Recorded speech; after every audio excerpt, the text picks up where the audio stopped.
주시는 하나님의 말씀은 로마서 6장입니다. 조금 오타가 있었던 것 같습니다. 제가 잘못 보냈네요. 1절에서부터 7절까지입니다. 7절. 이 주보에는 17절까지라고 나와 있어가지고 1절에서부터 7절까지입니다. 네. 우리 하나님을 경외하는 마음으로 자리에서 일어나셔서 한 절씩 교독함으로 하나님의 말씀을 한마음 한뜻으로 선포하겠습니다. 그런즉 우리가 무슨 말을 하리요? 은혜를 더하게 하려고 죄에 거하겠느냐?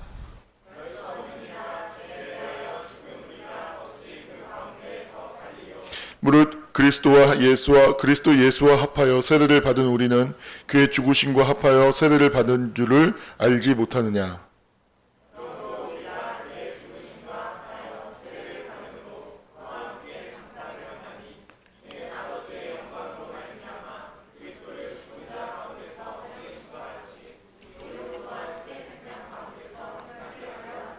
만일 우리가 그의 죽으심과 같은 모양으로 연합한 자가 되었으면 또한 그의 부활과 같은 모양으로 연합한 자도 되리라.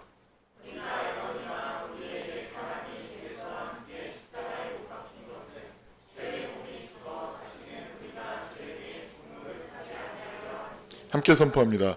이는 죽은 자가 죄에서 벗어나 의롭다 하심을 얻었습니다. 아멘. 함께 찬양 드리겠습니다.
아멘. 자리에 앉으시기 바랍니다. 우리 앞뒤 좌우에 있는 분들과 함께 인사 나누겠습니다. 하나님의 은혜가 명절에도 당신의 삶 속에 임할 것입니다. 라고.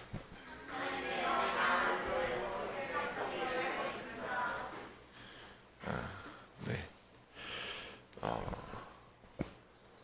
명절에 이렇게 고향에 가신 분들도 많고 이동이 많은데 우리 함께 안전을 위해서 기도할 수 있었으면 좋겠습니다.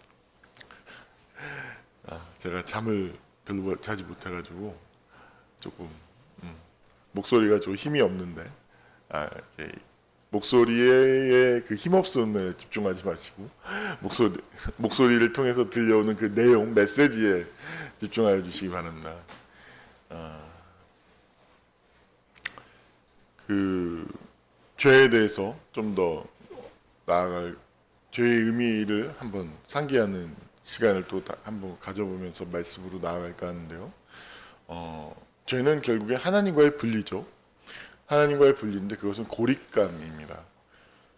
그러면 이렇게 하나님과의 분리, 고립감이라고 얘기하려면 이 말 자체는 너무 형이상학적인 이야기가 되어버립니다. 그렇게 되면 이것의 경험적 근거가 아니라 경험적 근거, 그러니까 인간을, 세상을 설명하는 어떤 이해할 수 있는 어떤 개념적 도구가 되는 것이 아니라 이 세상을 규정하는 개념적 도구가 됩니다. 이 차이를 아시겠나요? 이 세상을 이해하고 설명할 수 있는 개념적 도구가 아니라 이 세상을, 그러니까 다시 말해서 사람을 규정하는 개념적 도구가 됩니다. 쉽게 말해서 유선이가 예를 들어서 임용고시를 준비하고 있죠. 공부하기가 싫어요. 그러면 거봐, 죄인이어서 그래. 너는 수험생이라고 하는 그 본질로부터 이탈했잖아요. 그죠? 수험생이면 공부하기를 원해야죠. 근데 공부하기를 원치 않는 마음을 가져요. 거봐, 넌 죄인이야. 네가 죄인이어서 지금 공부하기가 싫은 마음이 드는 거야. 가서 기도해. 회개해. 전달이 됐나요? 사람을 규정하는 개념적 도구가 된다는 것과 사람을 이해하는, 그러면 보십시오. 이번에는 유선이가 공부하기가 싫어요. 그러면 그 공부하기 싫음에 대해서 어떻게 이해할 수 있냐면, 그건 당연하지. 인간 자체가 원래 분열되어져 있고 모순되어진 존재야. 수험생이라고 하지만 그 수험생이라고 하는 것에 담겨져 있지 않은 너 자신을 바라봐. 죄 때문이야. 자, 우리 이 마음을 다스리면서 하나님께 기도하면서 나아가자 하는 것과 얼마나 큰 차이가 있나요? 쉽게 얘기하면 전자는 위로부터의 영성을 이야기합니다. 후자는 아래로부터의 영성을 이야기하는 것이죠. 굉장히 다릅니다. 위로부터의 영성으로 얘기를 하게 되면 결국에는 이 세상을 규정하는 모든 것들을 규정하는 힘이 됩니다. 그럼 위로부터의 영성을 추구했던 신학이 사실은 중세의 신학이었죠. 카톨릭의 신학이었습니다. 그 위로부터의 영성은 역사 속에서 사실은 성령께서 함께 하시지 않는다라는 것을 저는 검증했다고 생각하거든요. 위로부터의 영성이 있는 곳에는 결국엔 성령께서 역사하지 않습니다. 종교개혁의 역사를 이야기하는 것은 무엇이냐, 종교개혁이 왜 일어났느냐라고 얘기하는 어떤 기독교의 신학 중에 하나는 카톨릭의 신학 안에서 성령께서 역사하실 수 있는 공간이 없었다라고 얘기합니다. 성령이 일하실 수 있고 성령이 운행하시면서 사람을 감화 감동하셔야 되는데, 이미 카톨릭 같은 경우에는 위로부터 오는 어떤 교조, 교리, 형식이 딱 틀에 잡혀 있어서 그걸 벗어날 수가 없어요. 그러니까 모든 성령은 그 제도, 교리에 종속되어져 있는 그 구조를 갖고 있게 되는 것이죠. 그래서 성령께서 역사하실 수 없는 거죠. 성령의 소욕 자체도 인정될 수 없는 것이고. 그러면 죄에 대해서 한 걸음 더 나아가 보겠습니다. 죄라는 것은 인간을 지배하고 규정하는 개념이 아니라 인간을 이해하고 수용할 수 있도록 도와주는 개념인 것이죠. 이해의 도구인 것이죠. 하나님께서 우리에게 말씀하여 주시는. 그러면 이걸 좀 더 와닿도록, 왜냐하면 죄에 대한 이해, 죄와 사망의 권세 아래 놓인 인간에 대한 이해 없이는 이후의 말씀을 이해할 수가 없습니다.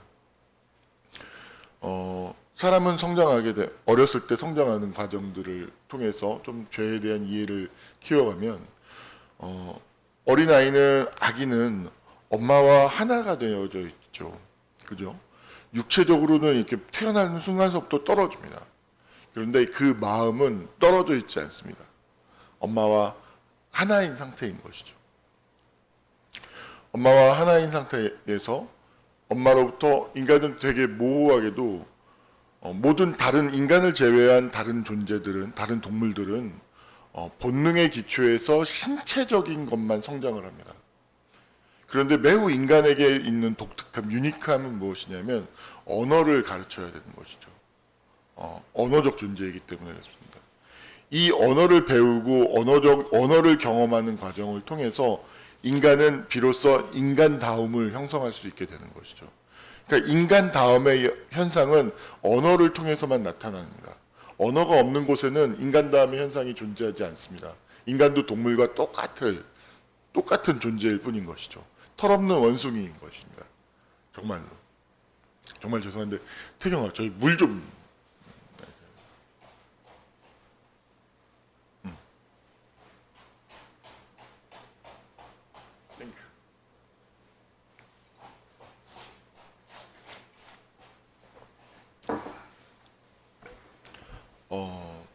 언어를 배우게 되죠. 이 언어를 배우는 과정이 단순히 말을 배우는 도구적 언어가 아니라 이 언어 자체가 굉장히 놀랍고 신비한 현상입니다. 왜냐하면 하나님께서 이 세상을 말씀으로 창조했다라고 하시잖아요. 마찬가지로 그 사람의 그 사람됨은 그 사람이 가지고 있는 언어가 그 사람됨을 의미합니다. 그 사람이 언어를 어떻게 이해하고 있고 어떻게 경험했고 어떻게 사용하고 있는가가 결국엔 그 사람됨입니다. 이건 뒤집어 얘기해서 엄마와의 관계에서 아빠와의 관계 안에서 그 사람이 한 개인이 그 언어를 어떻게 경험했는가가 그 사람이 그 사람됨을 만드는 요소가 된다라는 것이죠. 이것은 매우 중요한 것인데요. 생각해 보십시오. 우리 유선이가 사람 안에는 이 언어를 통해서 모든 것들을 분류하고 체계화하고 있어요. 우리 유선이 재밌는데 저는 파를 매우 좋아하죠. 그래서 요리에 모든 요리에 저는 파를 과하게 넣습니다. 과하게 지나치게 많이 넣습니다. 파는 많이 넣을수록 맛있어요. 파를 많이 넣었을 때 맛이 없는 요리는 존재하지 않습니다. 라면에도요, 찌개에도요, 뭐 떡볶이에도 어디에도 파는 과하게 넣어도 지나치지 않습니다. 파는 진리입니다. 그래서 이렇게 파를 잔뜩 넣고 라면을 끓여주죠. 근데 유선이가 이제 국물을 먹고 나면 그 파를 먹지 않고 이렇게 차고기 파가 쌓여 있어요.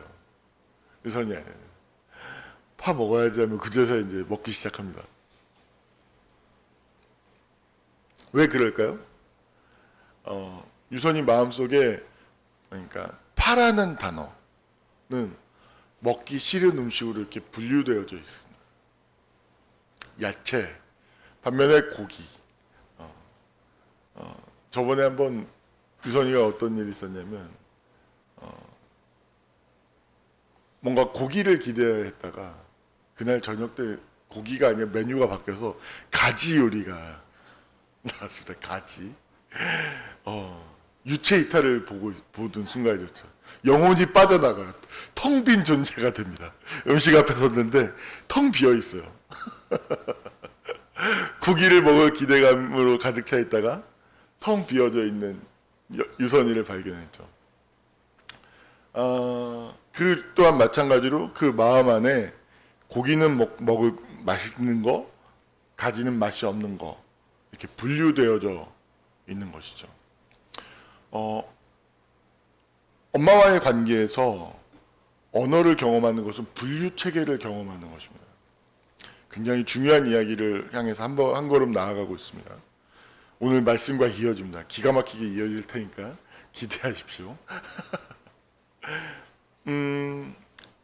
자, 엄마와의 관계 안에서 애착을 경험하고 사랑을 경험하지 못하고 이를테면 사람은 그 자체로서 자기에게 접근할 수 없습니다. 이 얘기가 되게 중요한 얘기입니다. 이 얘기가 무슨 얘기인지 모르면 물으러 오십시오.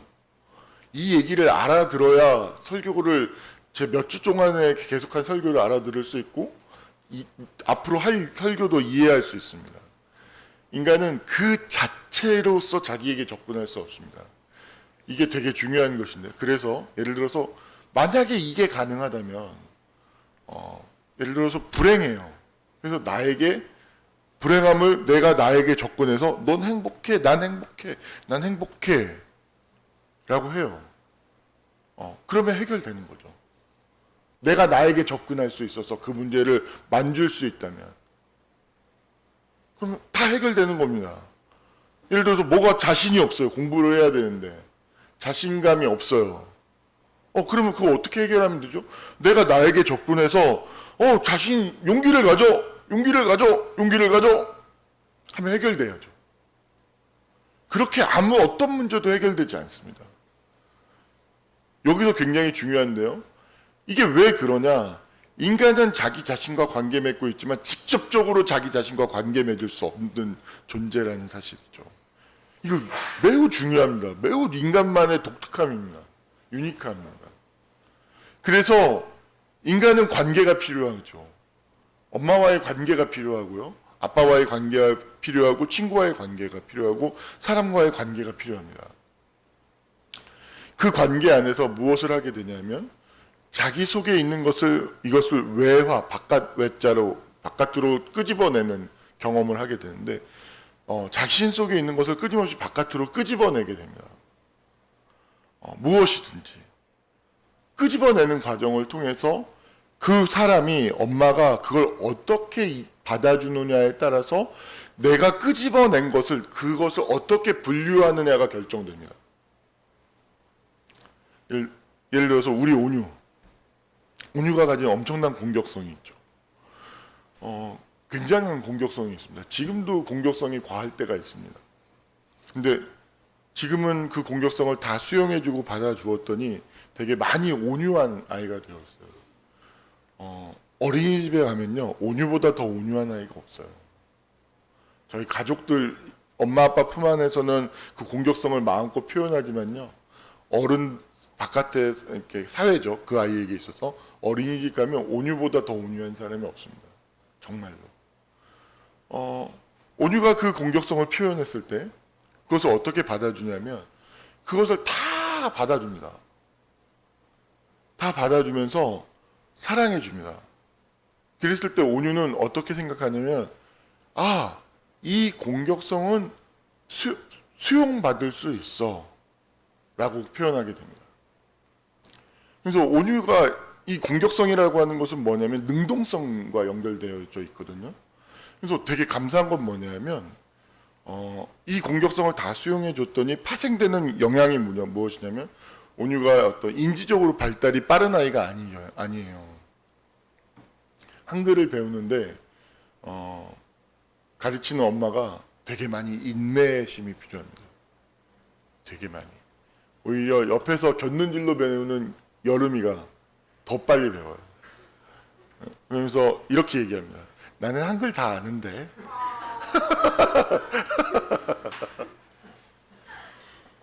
라고 얘기할 정도로 이제 느립니다. 근데 정말로 감사한 건 뭐냐면요. 포기하지 않고요. 그 부족하지만 계속해서 나아가려고 합니다. 한글을 배우려고 하는 노력을 멈추지 않습니다. 계속. 이쯤 되면 주저하고 난 못해 이럴 생각을 할 것 같은데요. 아니요. 묵묵하게 계속 나아갑니다. 못하면 못하는 대로 계속 하려고 합니다. 이게 무엇일까요? 내가 부족한 것이 이 공격성을 받아주는 경험을 통해서 내 속에 있는 무엇인가를 끄집어내는 것은 괜찮은 거야. 좋은 거야. 라는 것으로서 그 경험이 분류되었기 때문에 이것은 이후의 모든 경험의 경험, 의미 중에 의미, 법 중에 법이 헌법인 것처럼 이것을 수용해주고 표현해주는 것은 어떤 모든 경험에서 계속해서 작동하는 거죠. 내 속에 있는 것을 끄집어내는 것을 통해서 인간은 자기를 발견해가고 내 속에 무엇이 있는가를 알 수밖에 없죠. 근데 만약에 그 공격성을 수용해줬을 때 윤리적으로 접근해요. 이런 싸가지 없는 놈을 봤나? 엄마에게, 아빠에게 이렇게 얘기를 하면 이 아이는 거절감을 느끼죠. 그럼 어떻게 될까요? 자기 속에 있는 걸 끄집어내는 것을 두려워하게 됩니다. 그렇게 되면요, 이게 자기 속에 있는 것을 끄집어내는 것을 두려움이라, 이것은 나쁜 거야, 두려운 거야, 받아주지 않을 거야, 하면 안 되는 거야 라고 이렇게 분류가 딱 되어버리면 공부를 할 때 한글을 배워야 되잖아요. 보십시오. 처음에 온유가요, 아를 어라고 얼마나 많이 읽는지 몰라요. 을을 이라고 읽고요, 가를 거라고 읽고 틀리는 경우가 엄청나게 많아요. 근데요, 그걸 틀리는 걸 표현하지 않으면요, 적중률이 계속 나빠지는 거죠. 틀리는 걸 계속 표현하면서 그게 아니라는 것을 확인하게 되면서 그 과정을 통해서 배우는데 자, 이 한글을 보여주면서 자, 이게 뭐지? 그러면 틀리더라도 마사당, 기회, 해야 어찌됐든 읽어야 돼요. 어찌됐든 이게 마사당이라는 것도 감사한 게 어찌됐든 자음에 대한 느낌은 가지고 있다는 거잖아요. 모음하고 연결은 안 돼 있지. 이건 수도 계속 표현을 해야 되는 거예요. 계속 표현을 해야만 점점 모세동 교회라고 하는 것으로 적중이 되는 거죠. 근데 이 표현을 하는데 받아주지 않을 거야. 로 이게 딱 분류가 되어요. 그러면 표현하죠. 나오는데 입에서 머물고 표현하지 않아요. 그럼 학습이 되지 않습니다. 사람은 발달하지 않습니다.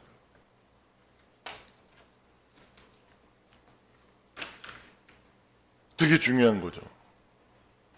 인간은, 다시 돌아가겠습니다. 인간은 나 자체에게 접근할 수 없기 때문에 관계가 필요한 거예요. 인간은 관계 속에서 살아갈 수밖에 없는 존재인 거죠. 다시 말해서 그렇다면 죄는 무엇이냐? 하나님과의 관계가 단절된 것이 죄인 것입니다. 자, 여기까지 이해되셨나요? 그럼 보십시다. 이 관계 안에서 하나님은 우리가 생각할 때 하나님은 인간을 믿습니다. 사람도 하나님을 믿듯이 하나님도 인간을 믿습니다.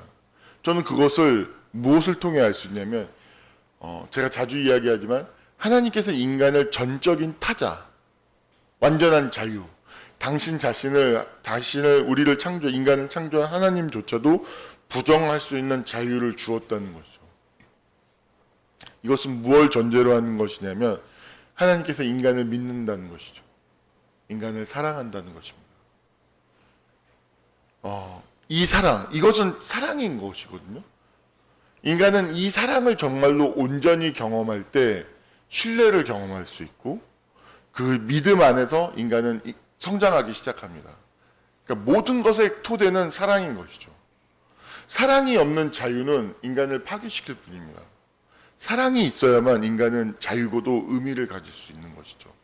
자, 여기서 이제 한 걸음 또 이제 나아가 보겠습니다.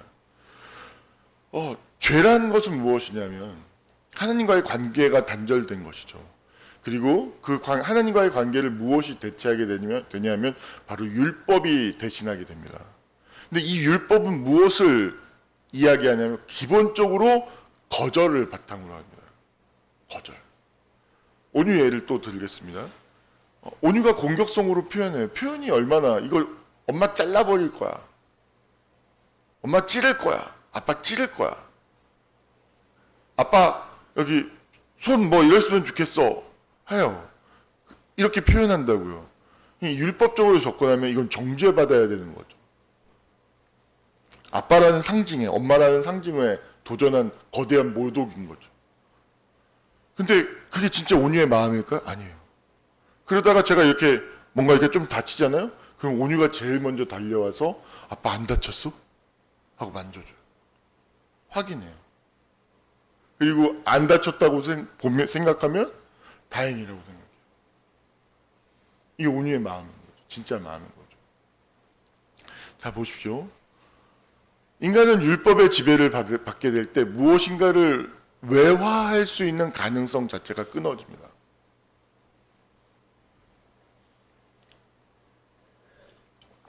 쉽게 말해서 자기 검열의 삶이 시작되는 거죠. 나 무엇인가를 해보고 싶은데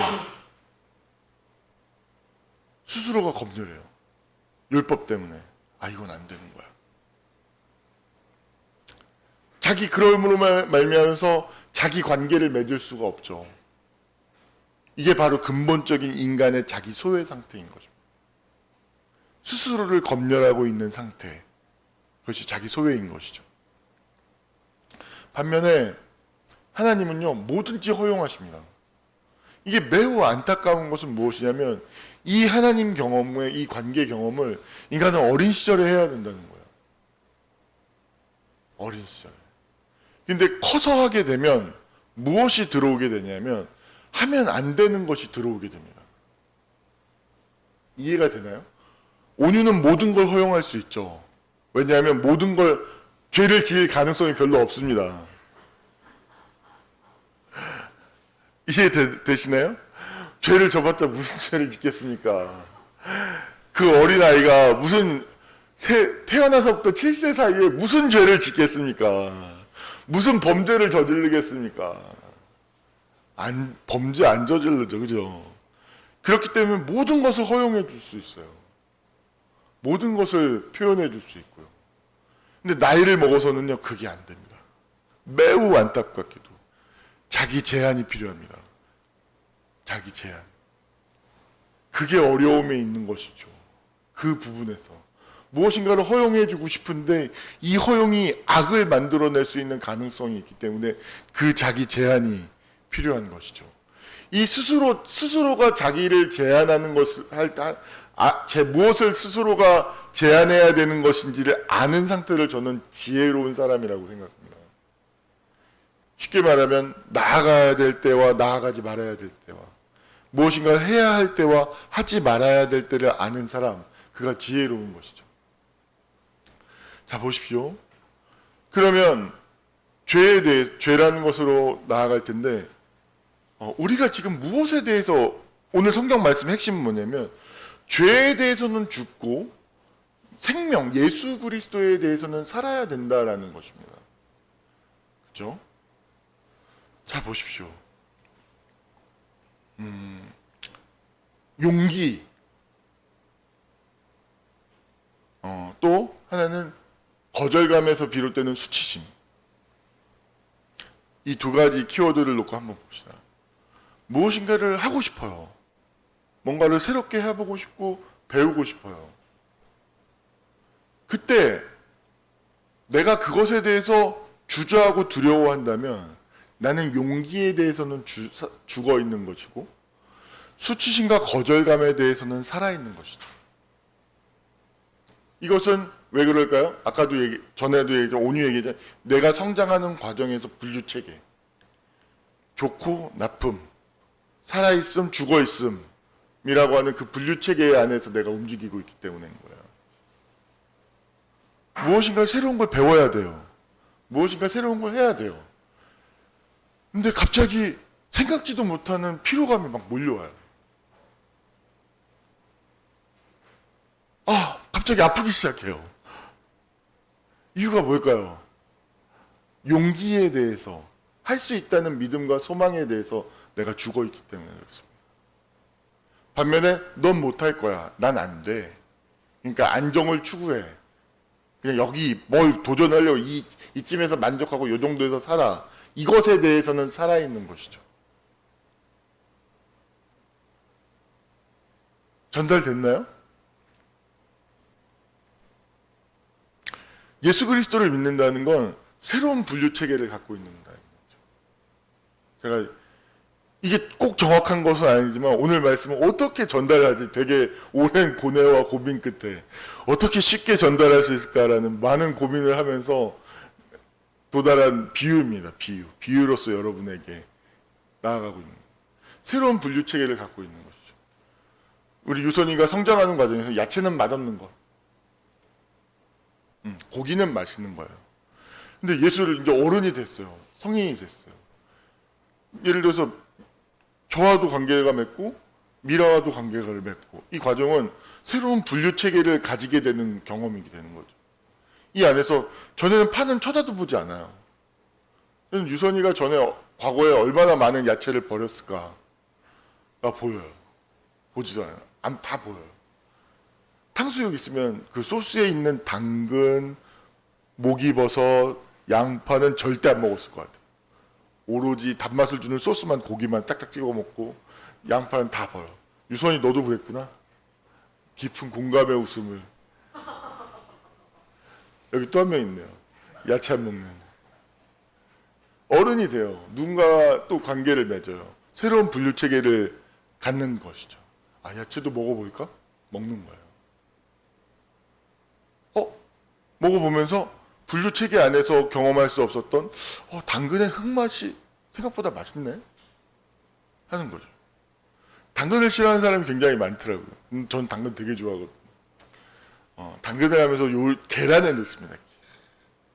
다들 태경이가 그런 얘기하더라고요. 당근은 싼 채소였는데 굉장히 업그레이드가 된다고 먹기 싫은 그런 것이었는데 새로운 분류 체계를 갖는 것이죠. 관계 안에서. 여러분, 하나님을 믿는다는 것은 새로운 체계를 갖는다는 거예요. 내가 전에 죽었던 죄에 대해서 예를 들어서 사랑 할 수 있어. 믿음. 예를 들어서 나도 유능해질 수 있어. 나도 어렸을 때 실패하고 이런 것들 못했지만 잘 해볼 수 있어. 실패하고 좌절했던 그것에 대해서는 내 안에서 그것들은 그 체계가 죽고 할 수 있어. 하면 돼. 하다 보면 되는 거야. 이것에 대해서는 살아나는 경험을 하게 되는 것이죠.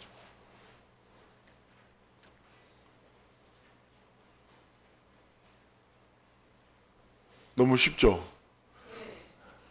쉽게 설교를 할 때 저는 어떤 불안감이 있냐면 이거 내가 얘기하고자 하는 것에서 좀 너무 많이 버린 게 너무 많은데 하는 그런 마음이 듭니다. 하지만 오늘은 그것을 좀 포기하고 좀 쉽게 가도록 하겠습니다.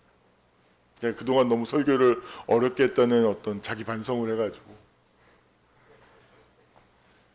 몇 주 동안 너무 난해한 설교를 너무 많이 했던 것 같아서 쉽고 짧게 가도록 하겠습니다.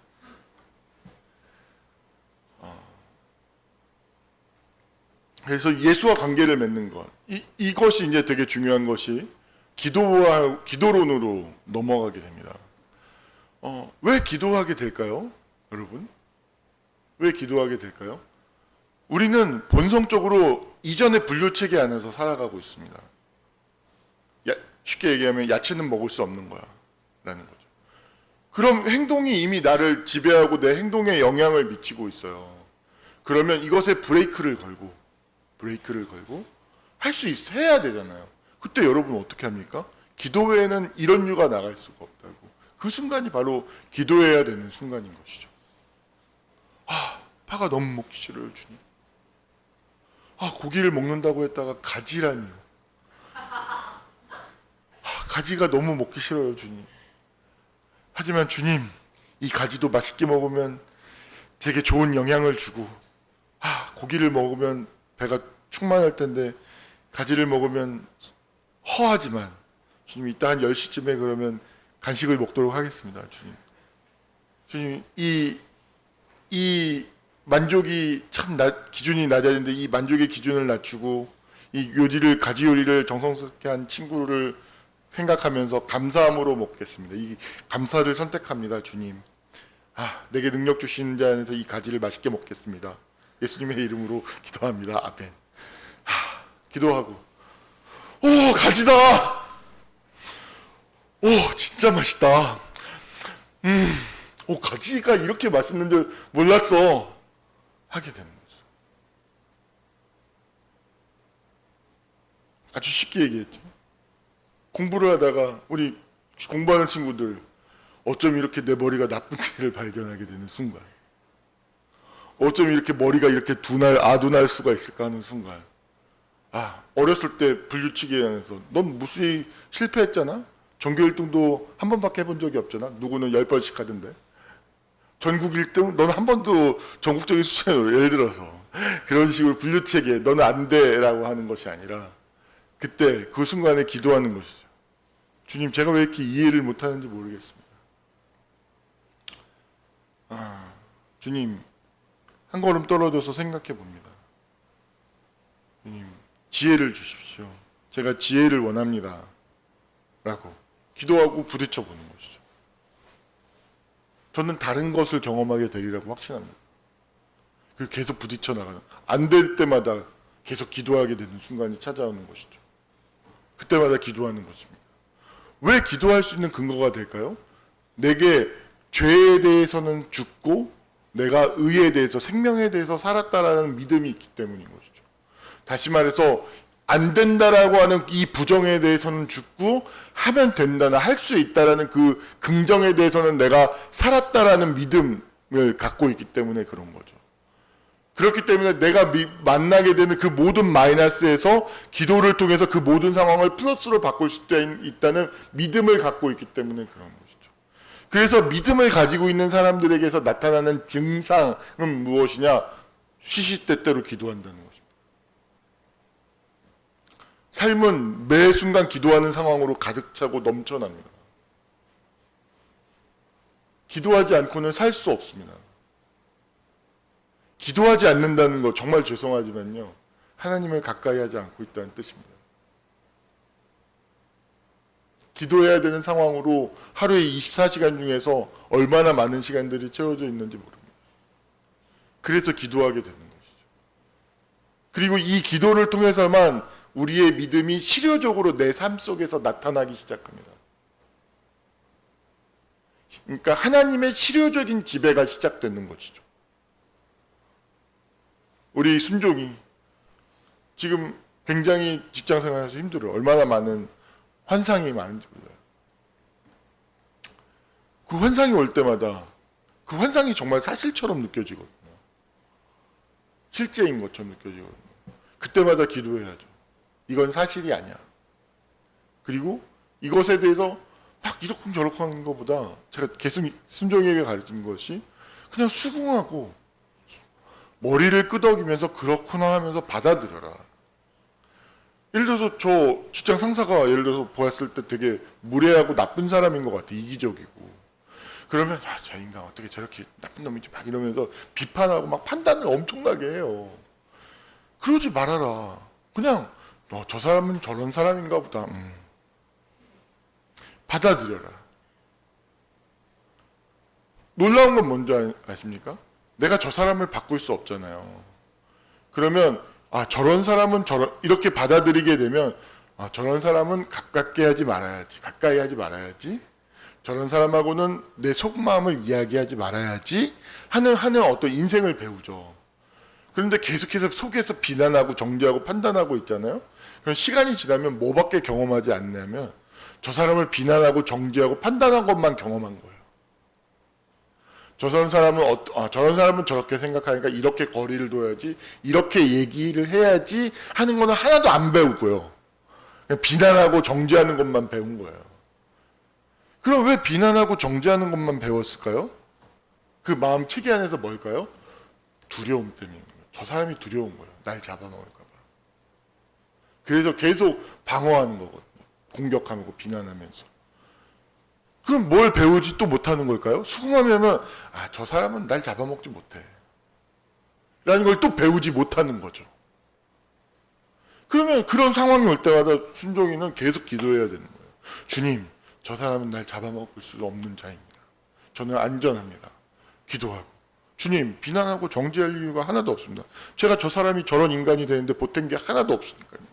그냥 저 사람은 저런 인간으로 살게 하시고 저런 사람과 그냥 적당히 거리 두면서 살아가는 능력을 배우게 하여 주시옵소서. 주님, 기도하고 딱 부딪히고 저 사람이 볼 때 저 사람은 또 저렇게 행동하고 있군 하면서 나는 나에게 집중하면 되는 것이죠. 죄에 대해서는 죽는 경험입니다. 무수한 상황들이 오게 되죠. 무수한. 우리 김정식 집사님 쥐를 잡고 막 물 새고 이러는 거 하는데 되게 웃겼는데 재밌었는데 그래서 좀 기분이 나빴을 수도 있죠. 하나님이 너무 유능하게 하시는 거예요. 뭐 별걸 다 해. 이제 쥐의 생심, 쥐하고 공감하면서 쥐를 이해하고 바퀴바라를 이해하고 막 물 새는데 이 물과 깊이 공감하면서 막 어딘가에서부터 새는 걸 추적해 들어가고 막 그런 것들을 막 해. 근데 나는 옆에서 축복해 드렸지. 하나님께서 집사님 되게 유능하게 말씀드신다고 막. 근데 너무 집사님은 그 축복을 안 하다. 왜일까요? 내가 하니까. 억울한 거야. 왜 내가? 유능해지는 게 억울해. 왜 그럴까요? 왜 그런 마음이 들까요? 마음 깊숙한 곳에서는 엄마 아빠가 이걸 해주기를 바라는 거예요.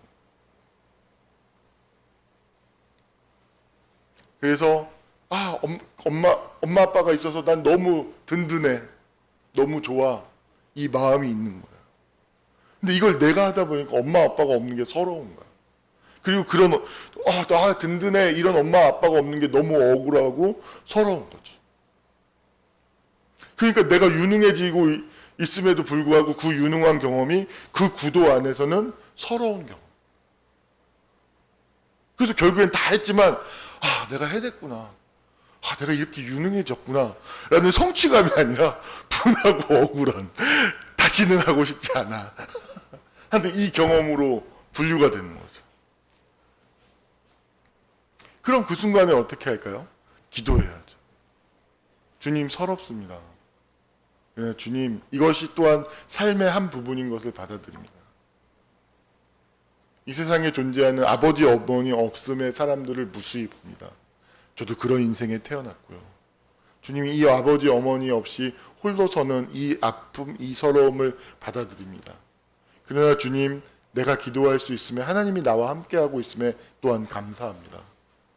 주님, 이 홀로 있으면서 경험하는 모든 것들을 이 주님께서 나를 강하게 하고 지혜롭게 하고 유능하게 하시는 이 모든 걸음걸음을 주님 안에서 감사하고 기뻐하며 받아들이겠습니다. 주님, 기도하는 것이죠. 그때 죄에 대해서 죽고 의에 대해서 사는 것입니다. 모든 것이 다 이와 같습니다.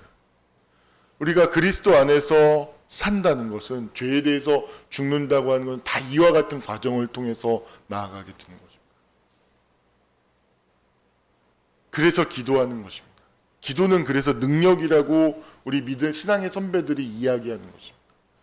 기도는 기도를 한다고요? 정말 중요한 걸 하실 줄 아는 거예요.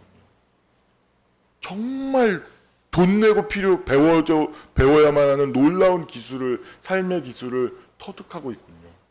라고 이야기하는 것이죠. 그래서 기도하셔야 됩니다. 삶 속에서 늘 기도하셔야 됩니다.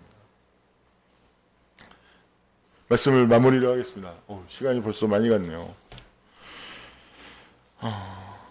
말씀을 한번 보면서 오늘 말씀을 좀 정리를 해보겠습니다. 그런즉 우리가 무슨 말을 하리요? 은혜를 더하게 하려고 저에 거하느냐? 그럴 수 없느니라.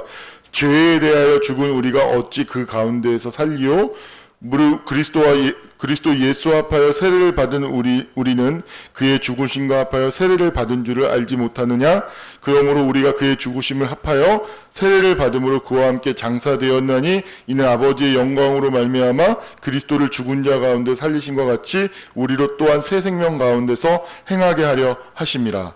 만일 우리가 그의 죽으심과 같은 모양으로 연합한 자가 되었으면 또한 그의 부활과 같은 모양으로 연합한 자도 되리라. 우리가 알거니와 우리의 옛사람이 예수와 함께 십자가에 못 박힌 것은 죄의 몸이 죽어 다시는 우리가 죄의 종노릇하지 아니하려 함이니 이는 죽은 자가 죄에서 벗어나 의롭다 하심을 얻었음이라.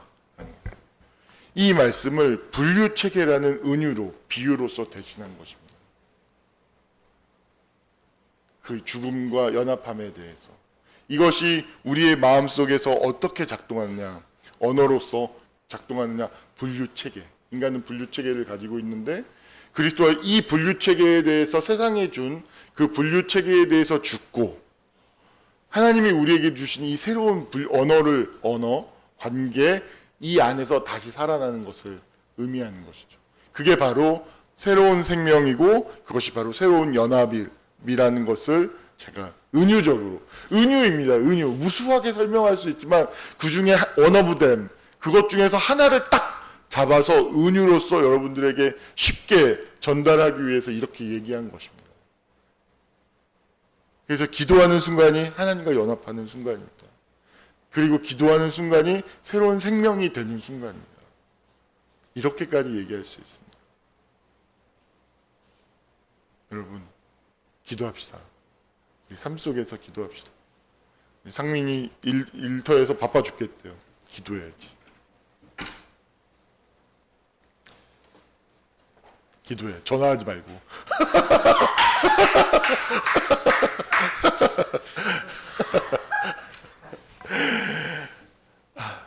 명절인데 우리 함께 그리스도 안에서 이 명절을 또 잘 보냈으면 좋겠습니다. 제가 기도하고 마치겠습니다. 살아 역사하시는 아버지 하나님, 우리가 그리스도 안에서 살고 죄에 대해서 죽었다고 말씀하십니다.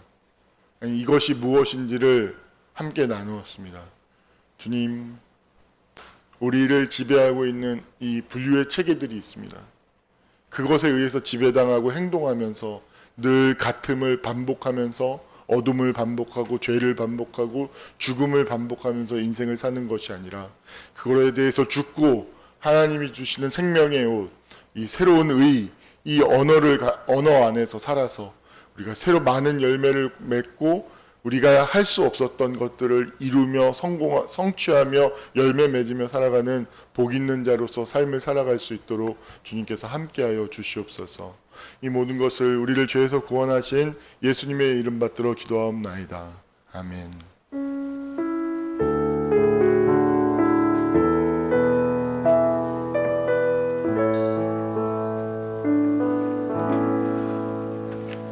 전능하신